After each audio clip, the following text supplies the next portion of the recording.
Kelvin Murungi, and welcome to the Untold story that happens every Friday. That is from 5 p.m. up to 6 p.m.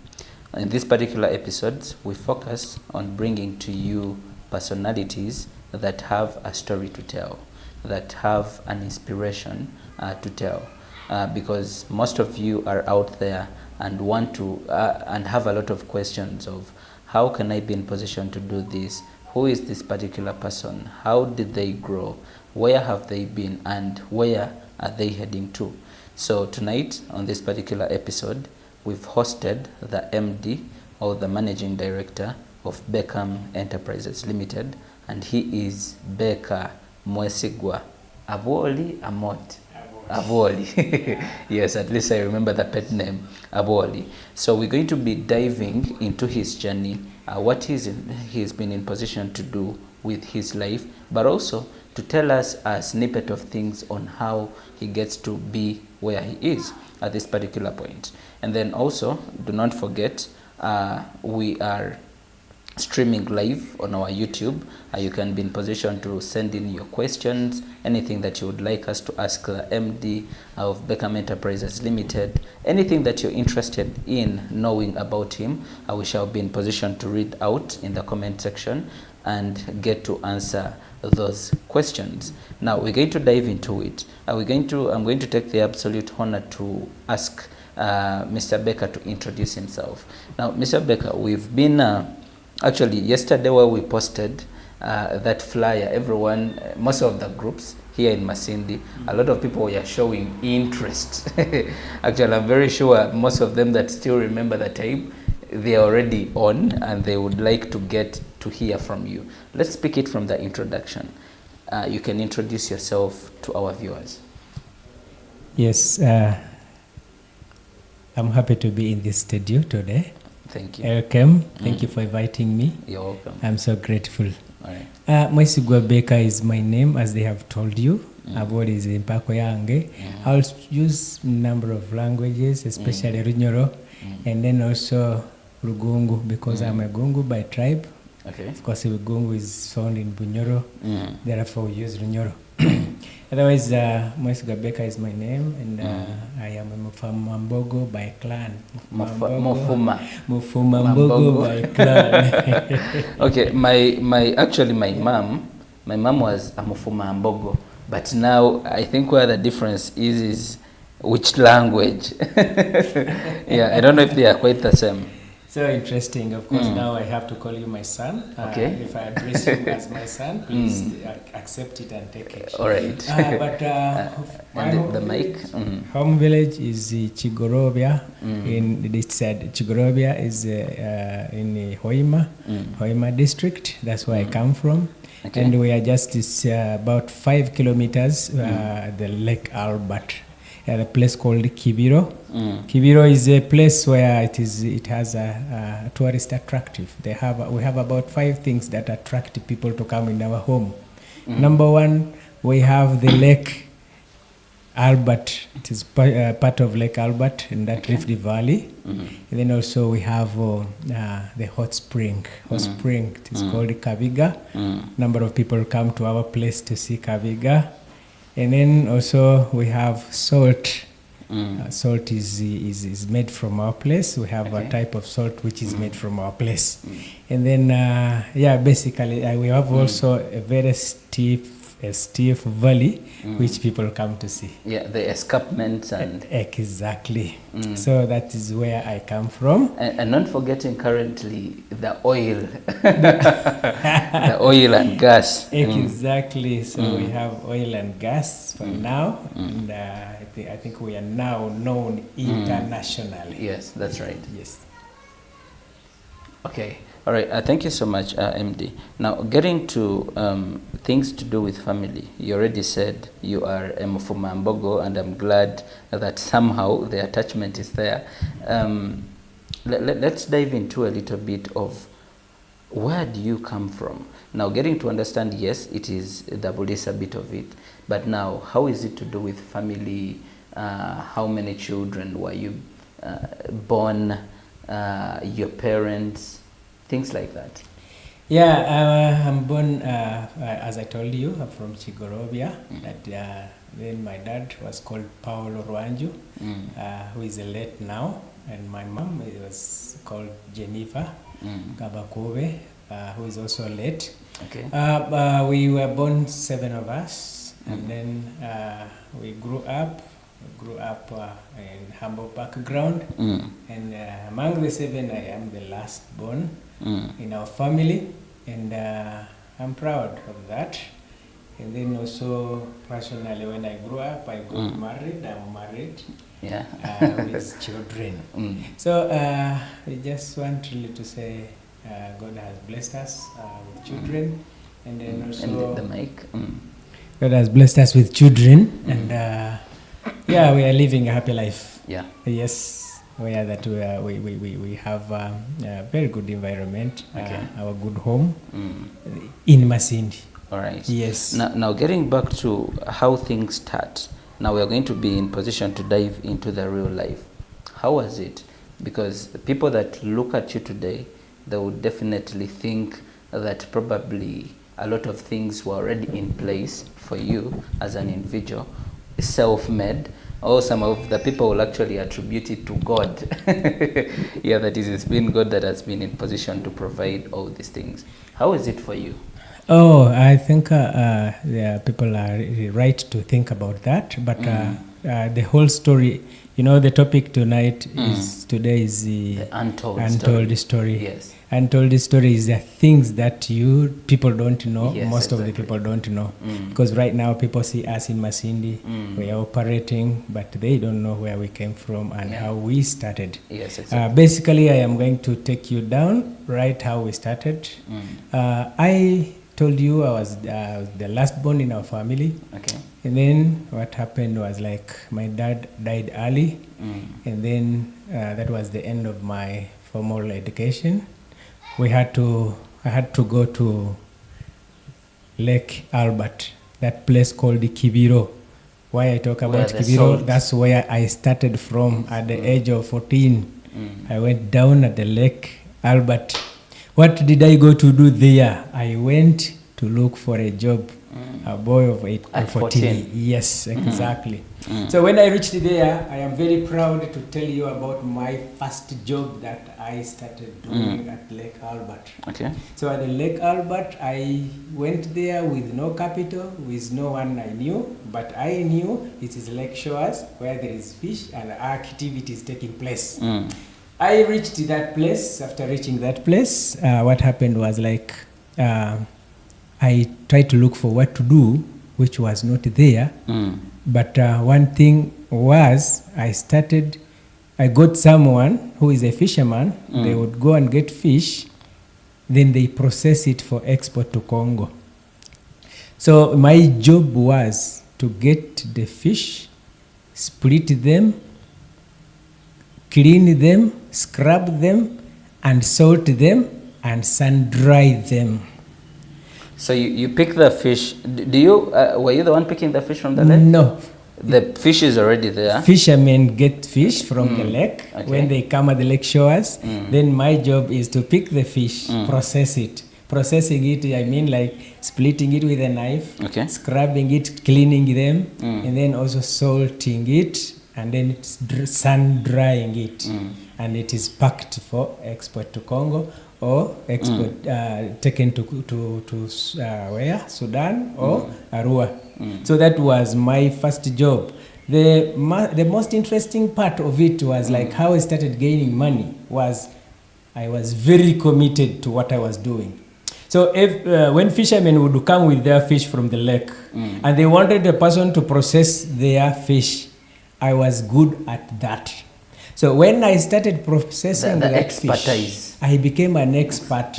And when I became an expert, then they started competing for me. Oh, who is having you at their farm or at their business? Exactly. Now, this is how it started. So they started convincing me, come and process my fish. Me, I am going to give you money. More money. Because remember, at the beginning, you would process it at the expense of only food. You would be paid food. in order to survive at the lectures. So that one took about 2 months. Then when they realized my work was very good, then they started paying me and they started competing for me, maybe calling me, come and do for me, I'm going to give you food plus money. So that's how it started. Are we still speaking of the age of 14? Yes, we are talking about the age of 14. Okay, okay. Something that triggers really my mind Yes. is how you could be 14 and then you're thinking about all these things of how you can be in position to make the money. Okay, basically, why were you making that money? Yeah, the truth is that going at the lectures at the age of 14, I was supposed to be at school, but it couldn't happen. I told you because my dad had died. Yeah. So when he died, I didn't have a way out. I would not continue with my education. So I went down at the lectures. Okay. To do what? To look for survival. Okay, now let's pick Yes. it again from the education background. The schools you go to. Is it something you would be comfortable for us to talk about? Yeah, I'm not very comfortable because I know I am educated. Because what happens is like English is like any other language. English is like any other language which someone can learn and speak it. Yeah. Because basically that's what I know and that's what happens. And then that is that. So what happened was like after failing to continue with my education, that's what I resorted to go and do. Okay. Okay. All right. Now we're not going to be in position to dive into the other question, but something that we need to bring to the viewers' attention that is Mr. Baker Mwesigwa starts the entrepreneurship thing at the age of 14. That is at the lectures of Kibiro. That is right down there in Kigorovia. Yeah. Or in is Kigorovia also in Bulisa? Kigorovia is in Hoima.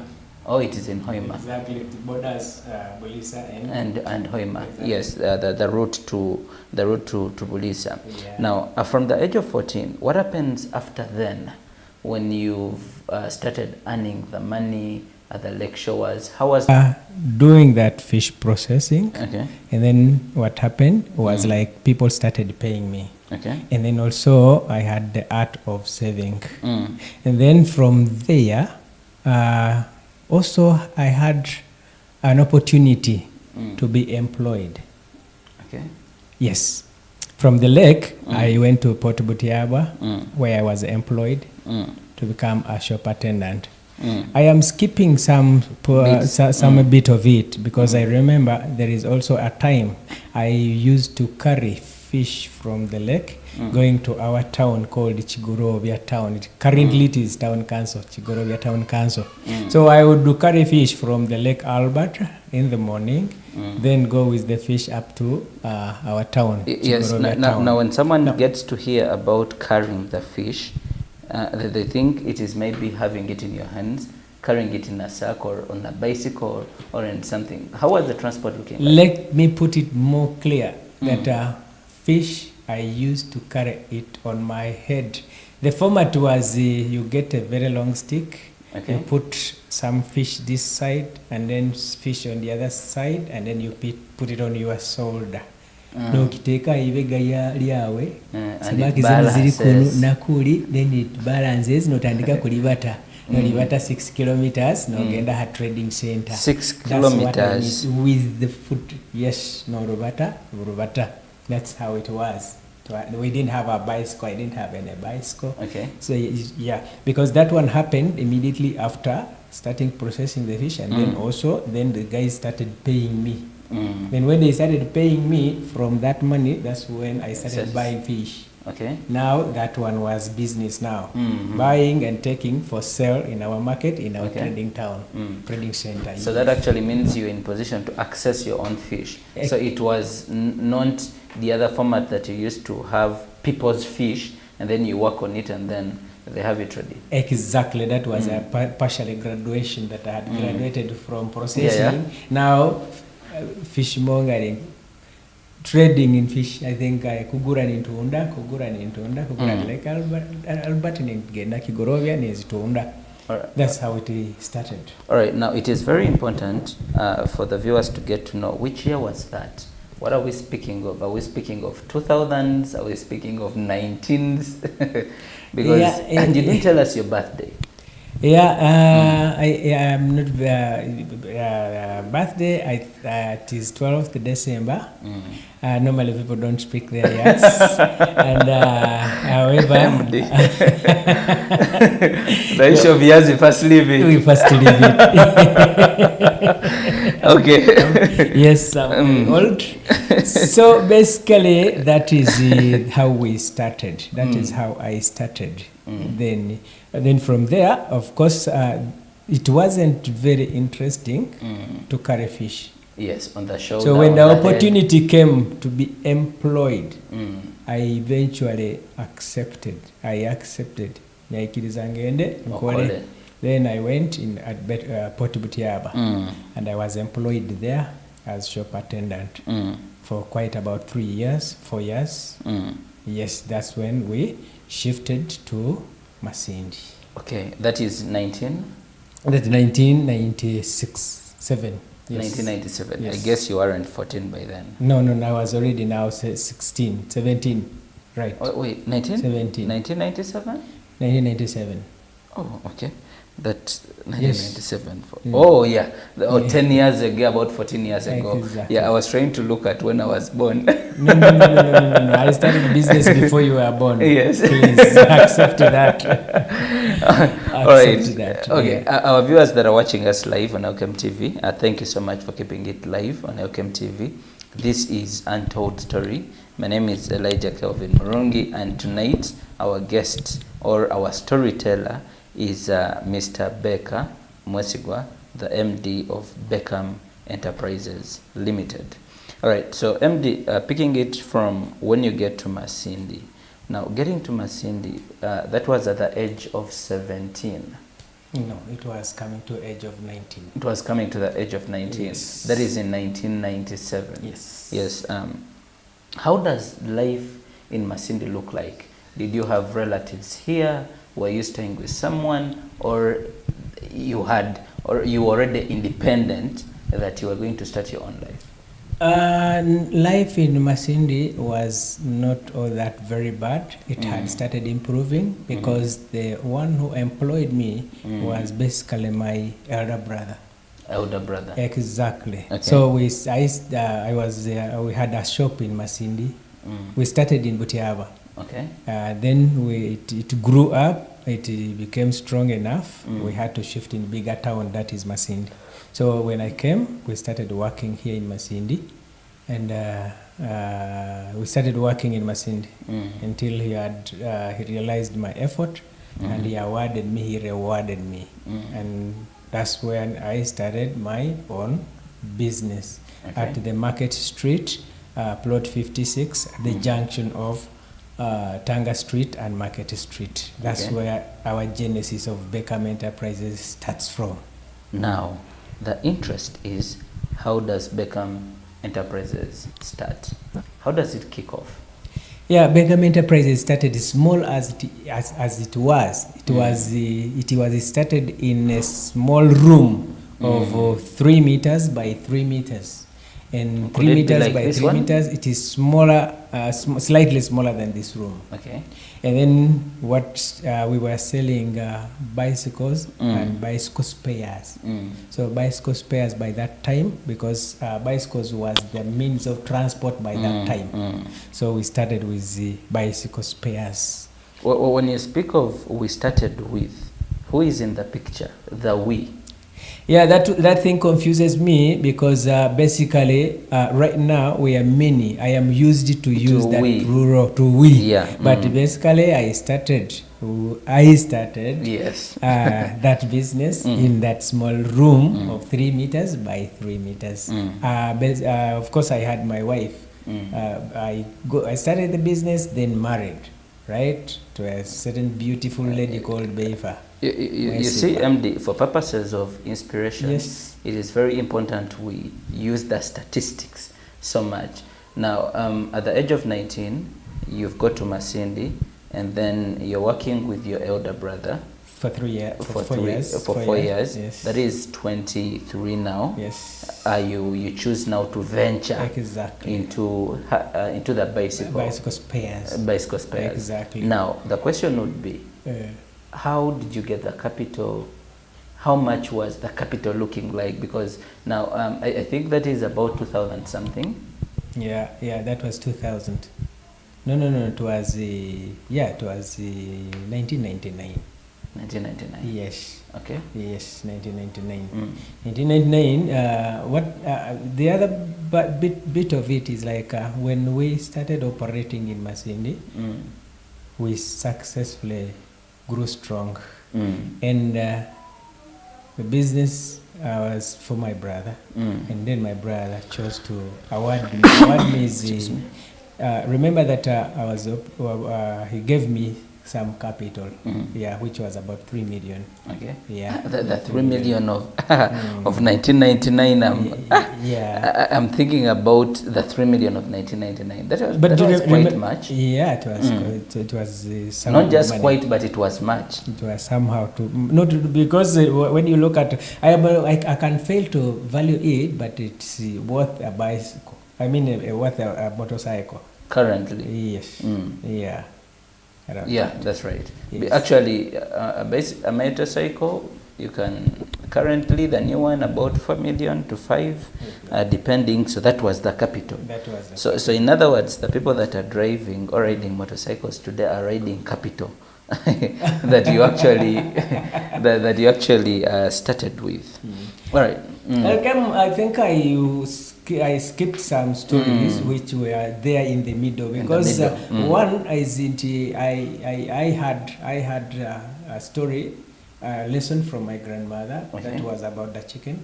Then also it was about the chicken. My grandmother taught me, you're not supposed to eat capital, you eat profit. Through the chicken that she gave me. The story is long, but what happened was very interesting. Let's dive into the story a little bit. Exactly. Maybe now, for 2 minutes. Look at this. When my mother, I went to visit my grandmother after marrying my wife. My grandmother chose to give me a chicken. So when she gave me the chicken, she told me, my son, my granny, take this chicken, but don't eat it. Truly, I took the chicken. I was staying here in Nyakana. I kept the chicken. When I kept the chicken, it started laying eggs. The first time it laid 11 of them, and they all grew. And the second time it laid 9, they all grew. The third time it also laid 12, they all grew. And the chicken were too many for me. And taking the instruction of my grandmother, I loved her so much. I went back to tell her, to visit her. When I reached there, then I told her about the story because now the chicken had started laying eggs into my bed, under the bed, in the kitchen. There were too many. Remember 11 plus 9 plus 12. Those are about 30 eggs, 30 chickens. So what happened was like I went to see her. When I reached there, she welcomed me. It was a casual visit, but I also told her, the chicken you gave me, now they are about to 30 something. But they are giving me hard time, I don't have where to keep them. Then she told me, why I told you don't eat it, it is that you have to keep it to lay eggs, but now you can start eating the cock while leave the hen to reproduce. That's what I basically meant. Then I got a revelation. Then I got a lesson from it. You are not supposed to eat the capital because the chicken my grand gave me represented capital. If I had eaten it that time, it simply means... Or especially chicken in town. Exactly. They have given you chicken, you're just looking at it, you eventually even don't have where to keep it, it is town. No, by that time I was staying in Nyakana. In Nyakana. Exactly. That's where I started with a small boys' quarter of 3 rooms plus a kitchen. Exactly. Yes. Now that is where we needed to understand. Yes. You see, while you come here and you were staying with your elder brother. Yep. Yes. Then eventually you get married. Yes. Before the business, actually. Yes. Before Beckham Bike. Beckham Bike, exactly. Yes. Yeah. Where does the inspiration come from of marriage at about even 21, 22, 23 years? Oh, yeah, I think this was what I can say in our area. When you have not gone to school, when you have not advanced in studies, in school, yes. Because you spend a lot of time in school. Yes. Secondary, you finish secondary, go That's to university. After university, look for a job. But for me, I had shortcut. Immediately, I started working. That means I had some little money, and I was capable of marrying, getting a wife to stay with. That's what happened exactly. Mr. Baker, according to the story, it doesn't look like the background was not as bad as... Yeah, that is what anybody can say, but the truth is the beginning was bad as you may think. Because when I tell you that I was staying at the lakeshores, doing nothing but looking for survival, that lifestyle was hard enough to teach someone to make someone feel really uncomfortable. Because at the lectures you sleep outside, and remember, sleeping outside is not very easy as you as what a do young you man. eat? How will you eat? You don't know, you don't have money. But the best is to use what you have. I had my hands, and my hands would feed me, because I am a believer, whereby the Bible says, God says that I will bless the work of your hands. So I was processing fish with my hands, and God was blessing me with food to eat. Exactly. And then from there, I started getting even capital. Exactly. Okay. Wow. That's very, very interesting. All right. Now, getting to the Beckham Bike, because at least we've got to understand the background of the capital. At least your brother was in position to support with the capital. Now, how does he get to trust you with 3 million Uganda shillings? How did he buy into you? By that time, 3 million to him, it was a lot of money, but not too much to entrust me, because I had already spent about 7 years in operation. Remember, the first 4 years were in Port Butiaba, and then also I came here and added more years of experience. So I was... You were used to touching the money. I was used to touching money, counting the money, balancing, that stuff. And definitely, okay. Now, out of all the things, why did you choose bicycle spare parts? Yeah, why I chose bicycle spare parts? Remember, not wholesale, not the shop that you were attending to of your brother. Oh, this is what it meant to us. We agreed, because if I would have started a business like his, it simply means that the customers would have followed me. Yes. Because I was directly in touch with the customer. Exactly. So I had to choose a different business. That's why I went for bicycle spares. And we started bicycle spares. Okay, now why the bicycle? Why the bicycle is, by that time, we knew that bicycle was the best means of transport that had been introduced in Masindi. That had been introduced in Masindi, because during that time, people were either using foot or bicycles. And the person who would have a bicycle, he would be the rich person. In the family, you find there a bicycle, or in some villages, you just find only one bicycle. They keep on borrowing it, borrowing it. The chairmans have. Yes. Bicycles. yeah, they have bicycles. So by that time, bicycle was the means of transport by that time, and not like now. Right now, it is border, Bajaj, TVS. Those are the ones they are using. But that time, somebody to have a bicycle, it was really, you would be really so powerful to have a bicycle. Yeah, that's why I chose to go for bicycle and have a difference in operation of our businesses, so that he remains in a different sector. I also go in a different sector. That's how we did it. All right. Now, this one is going to be a little bit tricky. How you respond to it entirely depends on you. Yeah. Now, you see, you spoke of capacity of having a wife, but also you spoke of the background. Let me say it's a stereotype that at some point when you have finished school or you've started working, it is just very fair for you to be in position to marry. Now, what is your perspective of the young people that are choosing to marry at the same age as you had then?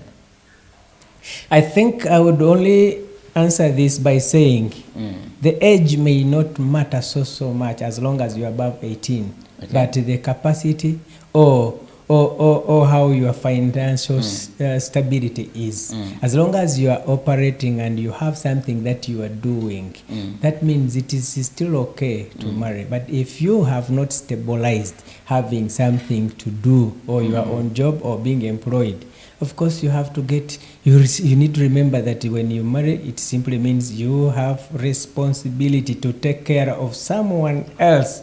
That means you won't be able if you don't have a job, or if you're not employed, or you don't have a business or something that you are doing.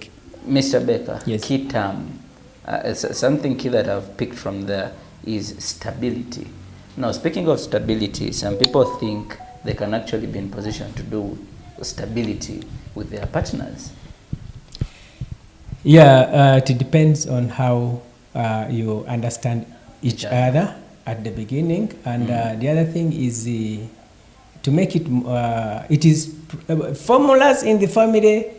Sometimes you may not copy it. Every family has its own formula. Exactly. But one thing I want to tell the young men outside there, because you remember that we are in these 4 categories. If you're not, you have to be in these 4 categories. Category number 1, you have to be either employed by someone.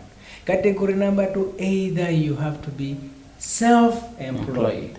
Then here you have to be either a business person, a businessman. And then you have to be either an investor. These are the 4 stages almost everyone has to go through in the whole world. Either you'll be employed, or you will be self-employed, or you will be a business person, or you will be an investor. So here, as long as you are still a young person, a young man who is coming up, you need to realize, where am I? As long as you are employed, still it is okay, because you are earning. Therefore, I would advise getting married is still okay if you are employed. Okay. If you are self-employed, it's still okay. If you are a business person, it is still okay. By the way, being self-employed, being self-employed does not necessarily mean that you are in business, because even farming, even if you have or you're farming, or you are chicken or goats, you can still be self-employed. Exactly. All right. The key thing is you should be somewhere. You should be in these 4 categories. 4 categories. Yeah, at least you will be there. Yeah, you should be there. Not doing nothing. All right.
All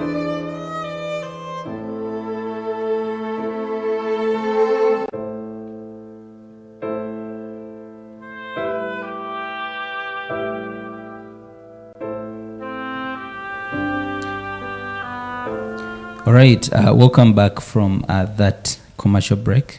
My name is Elijah Kelvin Murungi, and this is Untold Story.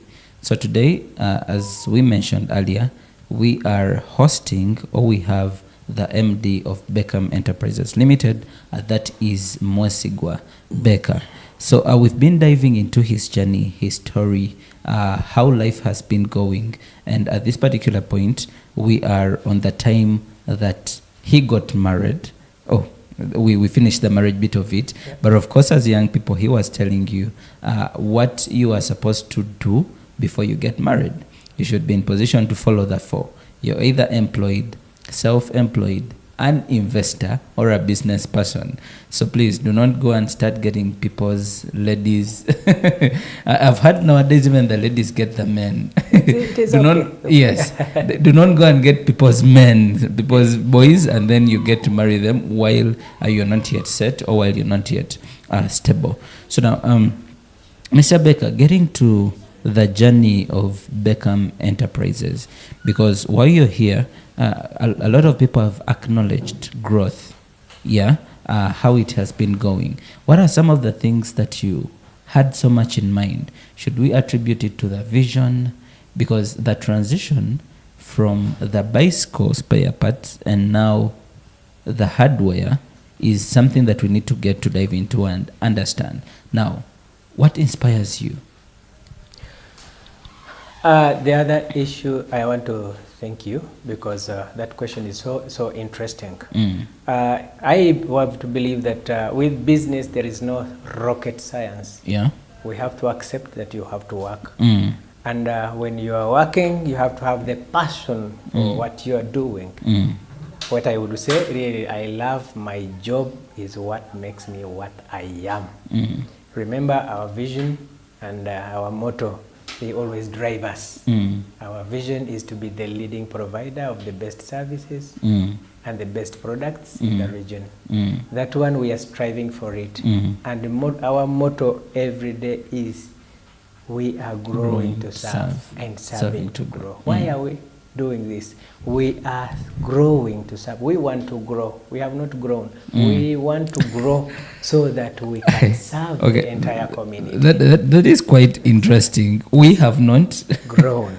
We are growing. We want to grow. We are striving to grow. That's why we are serving on a daily basis. And the other thing is we are serving with that passion.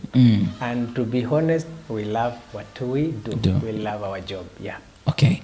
All right. And thank you so much. Now, the journey is still, I'll put it back to the journey. People would like to understand, how does it look like when you get into the bicycle spare parts? Was it an easy road? Was it things were just happening, were just working out for you? How was the journey? Yeah, the journey, starting from bicycle spares and bicycles, the journey was okay, because reason number one, when we started operating, remember that I had the experience of buying and selling, because business is all about buying and selling. There's nothing much apart from this issue of accounts and these other things and marketing. But the basics for the business is buy, sell, buy, sell. So if you do it this year, next year, third year, it will grow. So this is what I can say. We started with bicycle spares, buying and selling. We took a number of years doing the same thing. Remember, earning profit and growing. Yeah. But at a slow pace. The other thing is when I tell you that my grandmother taught me a lesson of not eating capital, eat the profits. This one comes now in application. Kiatandika kunkolera in a way that I know what profit is, I know what capital is. So that is the same principle. Whoever is outside there listening, if you apply it, if hakuba hataroho bigwererezi, business has to grow. If you don't eat the capital, eat the profit. And they don't eat all the profit. You eat ko katono, you eat a little, and then leave other for reinvestment. That was actually the interesting bit, because I'm thinking about a scenario where you're eating all the profit and you have the same capital year in, year out. How will that look like? The other issue is like, remember the motto is we are growing. So if you are yearning to grow, basically you will not eat all the profits. To us, that's what it means. And then also it pushes us to see that we are growing. However, I want to tell you that when we started that bicycle spares, we stayed there for about 3 years. Remember that the room was for 3 by 3, which became smaller. Okay. And then we had to think out of the box. What next? What do I do you see, next? Something that is quite interesting is how you use the word "we" had to think. And all of us, me including you, know that you're actually the one who was thinking. You're the one who was thinking going out of the 3 by 3 and then getting a bigger room. Okay, so now the spare parts, and then eventually we are having the biggest hardware business in the region, which is Beckham Enterprises. How do we dive into hardware business? This came in a result of our place where we were operating, the place where I was operating, the place where the business was, the one I have showed you, which is in Tanga Street, at Crossroads, opposite Ruby's, Tanga Street and Market Street, that corner place. That's where we started with our out of the box. What do I do next? Then we realized that whoever comes to buy a bicycle, he will have sorted the problem of transport. And then what next? Now a person wants to have a decent house. Then we looked at the house. Then I said, now it is going. Then that's when I constructed there that building. I constructed the first ground floor. I entered and started operating in it, simply because the demand seemed to be there. Then from the other side, look at this. I said, then one side I'm going to have building materials. And when we were trying to set up that, I said it is going foundation up to the roof, up to the finishes. Are we speaking of the flat or the bungalows? I love that. We just really thank God because of that. It was a ground floor flat by that time, because I built, it is now 8 years when I'm building that structure. You see? This is how I did it. I had to have the first ground floor and stopped it there. I started a business in it, which was meant to cater for building and construction materials. One-stop shopping center. And this one at Tanga Street, I left it for specifically for bicycle.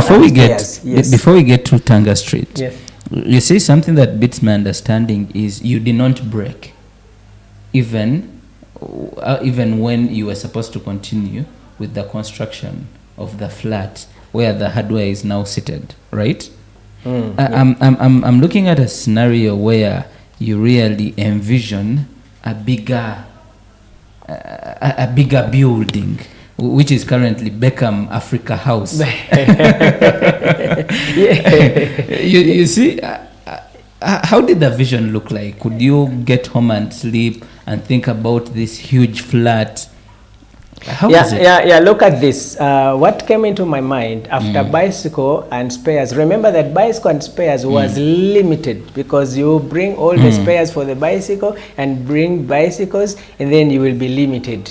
You get the point? Meaning that limited with the people who are coming to buy. They will come only to buy bicycles and or they buy spares. Now, when we were coming for this, when I was coming for this, I had the vision very clear in my mind. Written. After looking at the building and identifying the building has a foundation. I know what it takes, what materials are in the foundation. Then the building has wallings, what takes The building has roofing, the building has plumbing, the building has electric.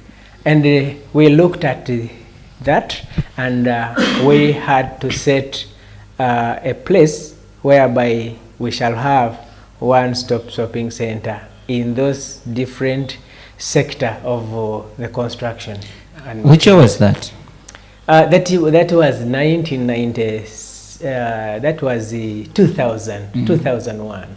2001.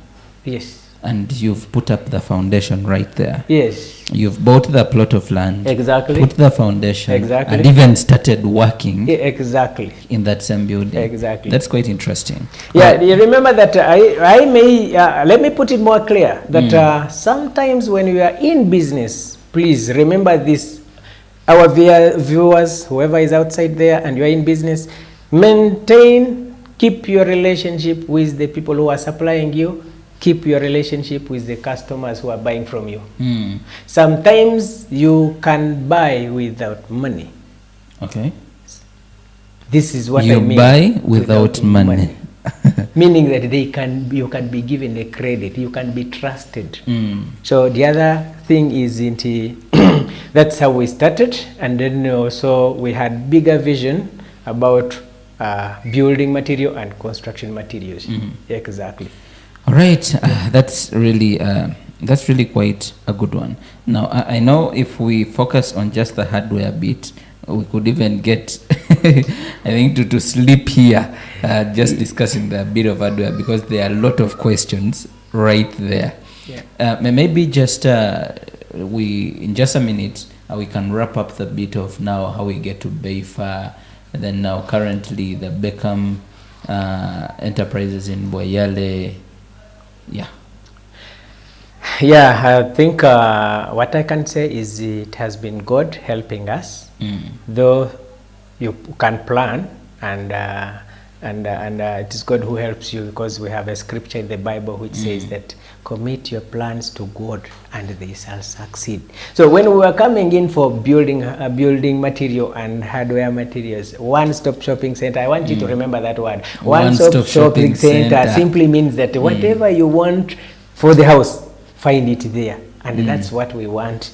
I know some people come and don't find what they want, but we want to be there. Yes. Where you can find everything for building. I think it's hardly, currently, I don't think someone could come to Beckham Enterprises and they don't get what they want. No, some I believe they miss for what they want because they are done, or some also I think we are not yet there where we want. We are not yet there where we want. You were asking how Beifa came, and then how Boyale came.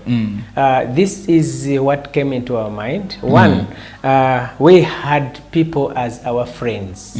We had people as our bosses. We had people as our customers. So when we established down station that at Beckham Africa, yes, we had our customers. Customers used to come. They used to come and buy. Others used to come from Boyale. Others used to come from Lida. Others used to come from Chigumba. So we realized that our customers are moving long distance from Boyale to come to Masindi. So what came into my mind? What do I do? We need to extend our services. Nkwenda kusembeza services zange haida abantu. That means services zange zikwetagisibwayo. So that's how we came up with an idea to gende Boyale to establishing business and ekuisana isana nenu, because by that time bicycles had gone down. Because motorcycles had started coming in. So you transitioned. Exactly, we transitioned. However, for us, whatever we start, we don't stop, we don't kill, it remains there. So that's why we still sell bicycles, we still sell spares. Specifically why? Because we still have our customers. Even the routes. Exactly, exactly. So that's how we established that branch, and then also we established Beifa branch in Masindi at Tanga Street, plot 46. All right, thank you so much, Mr. Becker. You wanted to say something? No, that basically I wanted to tell you how we spread from Weyale, I mean from down station then to Beifa, and then we thought of going to Weyale, and our vision is to go to other places where our services are welcomed. All right, thank you so much, Mr. Baker. Now we have about 7 minutes to be in position to close this particular episode. But now there is something that is quite interesting that I got to learn, I think, a year ago, if not 1.5, is that you are into ministry. That is spiritual ministry, yes. Again, a snippet of how you think of doing ministry. What inspires you to get into that?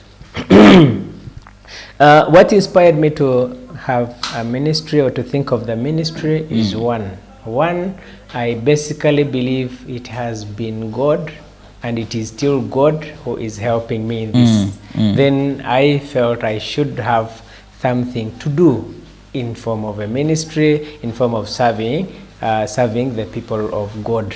So that's why we came up with the ministry called Soul Winning Ministry. So it is basically for the team that normally goes out for evangelism, and then other things also basically attached to it, especially extending hand to orphanage, but I don't want to talk about it because we are not doing it for now, but that's what we would really feel to do with time to come.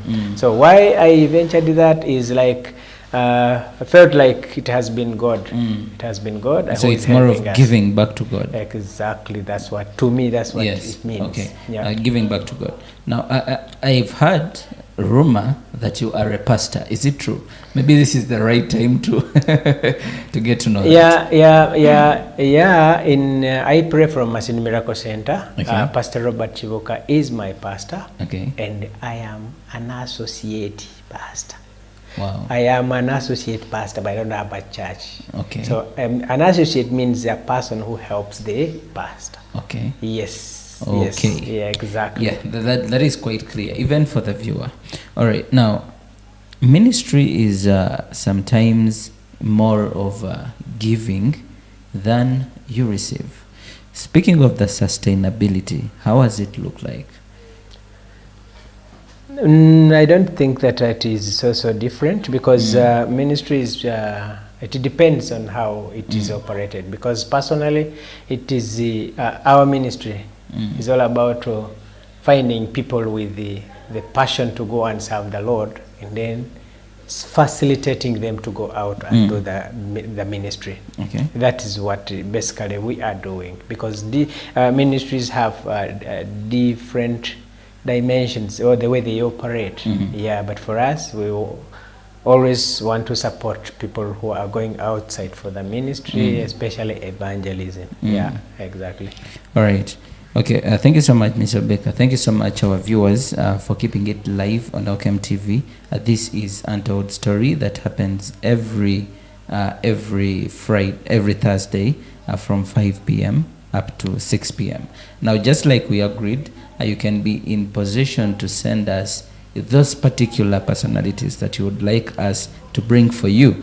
By the way, Mr. Baker, you were suggested, for as much as I had you in my plan for the people that I would host on this particular show, but again, the viewers did suggest that we could have you here so that you can be in position to tell your story. Now, the thing that we're going to is more of question and answer. Because as a human being, definitely there are certain things that you agree or disagree with. And now, to start with, do you have certain times that you feel, okay, this is something that turns me off? What is that? That you would say, this one, I cannot be comfortable with it. The question is so interesting and hard to internalize, but because there are quite many or there are quite less. To me as a believer, of course, I just want to believe that circumstances come and there is no condition permanent. When it comes, you have to accept it, Okay. but it will not be there permanently, because God, maybe when something comes in, just believe there is no condition permanent. It Okay. will have to go. It will have to pass. Yes, Definitely. exactly. All right. Do you have best moments in life? And if they are there, what are your best moments? My best moments, I would say, I always enjoy serving our customers. I enjoy having feedbacks from our customers, how they are being served. Because right now, the business, when I started it, it outgrew me. I had to get other hands to support me in order to serve our community. Meanwhile, something that I did not ask, did you get the opportunity or the chance to sell in the business as a salesperson? Listen to me, this has been my best experience. I was not only selling, I was even purchasing. I was not only purchasing, I was even as a support staff. I was not only as a support staff, I was a cleaner. In a way that you are operating a business, only one person, an army of one person, doing all things that are necessary to be done. Oh my God. So whatever a person is doing, I've ever been there. There is nothing I've never been doing. I have been doing all that. Exactly. Okay, that's a good one. Yeah. You said your best moments are when you're serving your customer. Yes. And at some point, I know Akiki knows the best dish better. But maybe even to our viewers, what is the best dish? My best dish is fish and kalo. Ndua, we call it ndua in our culture, in our language. And then I like vegetable. These days I started eating matoke. The influence. Yeah. The influence here has overpowered you. Okay, I think the issue of kalo and fish, the time that you spent at the lake, maybe you got so much interested into the fish and this was just your best. It was more of life. Definitely, that was our best meal. There was nothing as an option. Yeah. So we became addicted to it. You became addicted to it. Yes. All right. Maybe lastly, something that you could tell to the people that are starting up businesses today, the young people or the people that are already into the system, issues to do, one, with sustainability, two, startups, and then, the rest could. What I can tell the viewers, the young people who are thinking of coming into business, one, come when you are really committed. To do it is hot. It will come while you are committed. But one thing I want to assure you, it is possible and practical. It pays off. It pays off. Number two is learn the basic principles that governs business. Okay. You will succeed. The best principles, the basic principles that governs business, you will definitely succeed. What do I mean by that? Very simple, in a single day or a month. Because number of people sometimes forget whatever he sells in a day, he counts it's a sale. But the sale must have a certain fraction that is called profit. Because what you sell is not all the profit. Okay. What you sell has profit and has also the capital. So the simple mathematics to differentiate between the profit and the sale. Profit and the profit, and then also the capital. Yes. And then balance between the profit and your expenses, period. Balance the two. Yes. So now maybe a little bit of touching on the issue of profit. How do people deal with profit? No, everybody has his own interest and how he does it, but you cannot dictate to what someone will want to use the profit. But I would say at the beginning you should read grows. That's when it will be able to do what you want, or you spend according to what you want. Remember that when you start a business, it's like a baby who is born. That means when the baby is born, you may not give that baby a lot of tasks to do or to perform. So basically, when you start a business, give it a grace period, give it good time, give it good time so that it establishes, depending on how much you started with. Exactly, because investor comes with all the money and he invests in business. That means he can start spending the profits.